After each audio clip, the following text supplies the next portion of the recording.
Assalamualaikum warahmatullahi wabarakatuh. Kami dari kelompok 6 akan membahas mengenai penggolongan obat. Penggolongan obat secara luas dibedakan berdasarkan beberapa hal, di antaranya 1. Penggolongan obat berdasarkan jenisnya. 2. Penggolongan obat berdasarkan mekanisme kerja obat. 3. Penggolongan obat berdasarkan tempat pemakaian. 4. Penggolongan obat berdasarkan cara pemakaian. Penggolongan obat berdasarkan jenisnya. Penggolongan obat ini terdiri dari obat bebas terbatas, obat wajib apotek, obat keras, psikotropika, dan narkotika. 1. Obat bebas. Penggolongan obat ini terdiri dari obat bebas terbatas, obat wajib apotek, obat keras, psikotropika, dan narkotika.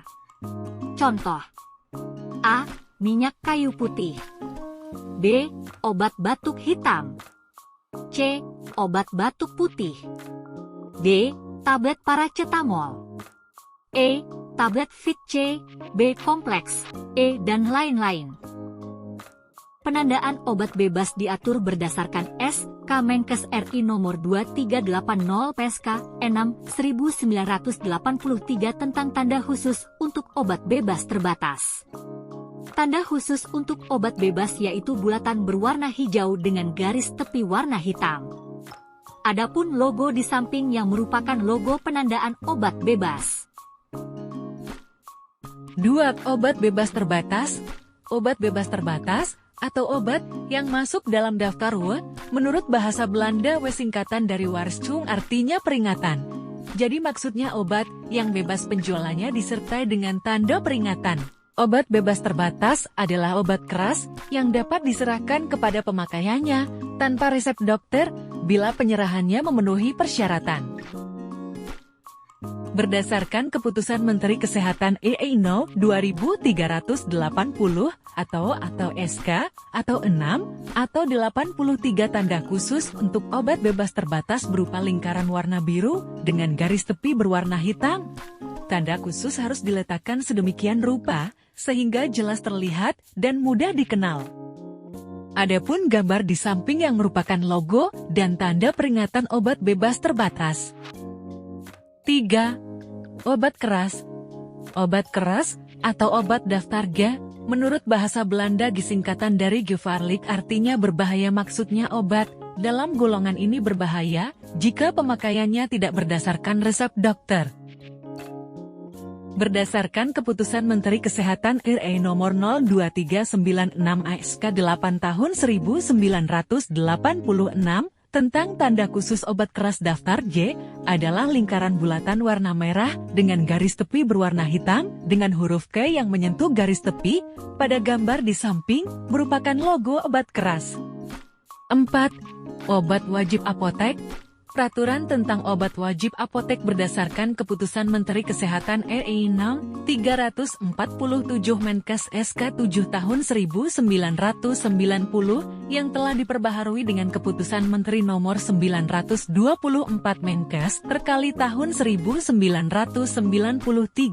dikeluarkan dengan pertimbangan sebagai berikut. 1. Pertimbangan yang utama untuk obat wajib apotek sama dengan pertimbangan obat yang diserahkan tanpa resep dokter, yaitu meningkatkan kemampuan masyarakat dalam menolong dirinya sendiri guna mengatasi masalah kesehatan dengan meningkatkan pengobatan sendiri secara tepat, aman, dan rasional. 2. Pertimbangan yang kedua untuk peningkatan peran apoteker di apotek dalam pelayanan komunikasi, informasi, dan edukasi, serta pelayanan obat kepada masyarakat. 3. Pertimbangan ketiga untuk peningkatan penyediaan obat yang dibutuhkan untuk pengobatan sendiri. Obat wajib apotek adalah obat keras yang dapat diserahkan oleh apoteker di apotek tanpa resep dokter. 4. Pada penyerahan obat wajib apotek ini, terhadap apoteker terdapat kewajiban sebagai berikut.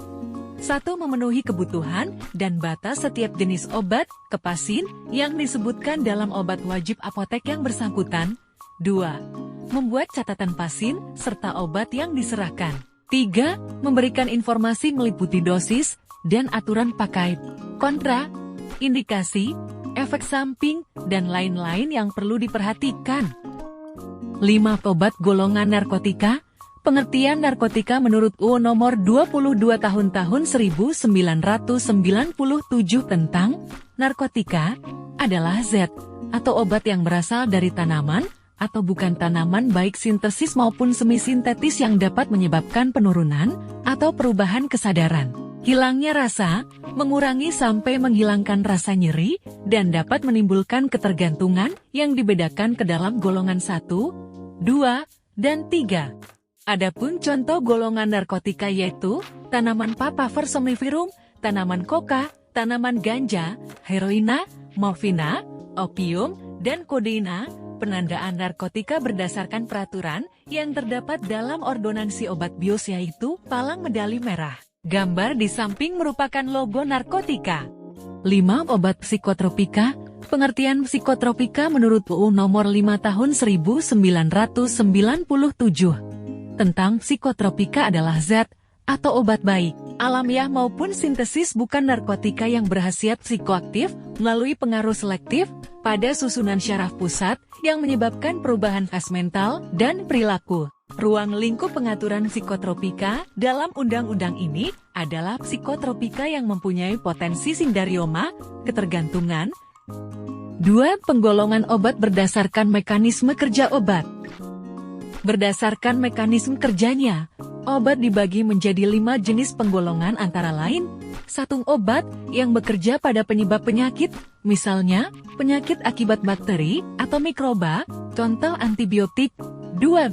Obat yang bekerja untuk mencegah kondisi patologis dari penyakit contoh vaksin dan serum. 3. Obat yang menghilangkan simptomatik gejala, meredakan nyeri contoh analgesik. 4. Obat yang bekerja menambah atau mengganti fungsi-fungsi zat yang kurang, contoh vitamin dan hormon.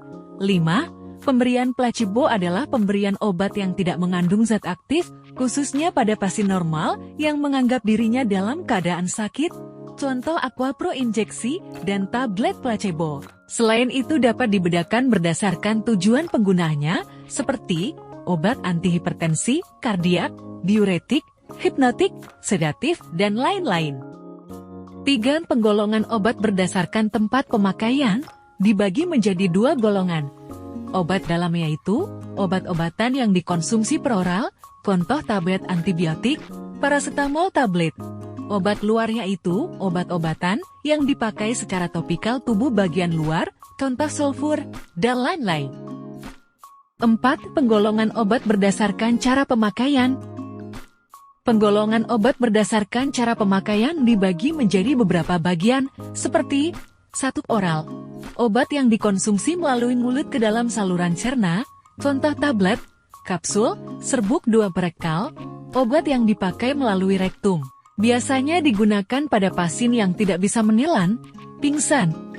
3. Sublingual, pemakaian obat dengan meletakkannya di bawah lidah, masuk ke pembuluh darah, efeknya lebih cepat, contoh obat hipertensi, tablet visap, hormon-hormon.